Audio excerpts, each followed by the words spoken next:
Vijana hawa kati ya umri wa miaka 14 na 17 walinaswa na polisi wakitumia gari aina la Vitz yenye nambari ya usajili KBV 136R wakitoroka kwa madai ya kumdunga kisu na kumuua mwanamume mmoja hapo jana. Alafu cha ajabu unaambiwa wakipelekwa makotini hawa vijana ni minor, ati ni under 18 while they are capable of killing you and me. So I don't see if there is a minor there. Marehemu alikuwa mlinzi katika mkahawa wa Forester. Mmoja walioshuhudia waliarifu polisi na kuandama vijana hao kabla ya kukamatwa. Mmoja kati ya vijana walionaswa ni nduguye Khatib Kayuni, mshukiwa wa ugaidi anayesemekana kwenda nchi ya Somalia kupata mafunzo ya Al-Shabaab, ambaye alijisalimisha kwa polisi takriban mwezi mmoja uliopita baada ya jina lake kuchapishwa kwenye gazeti.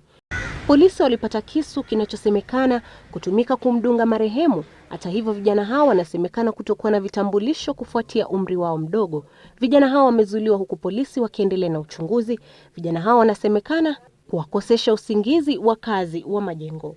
Fiona Kenga, Citizen Nipashe.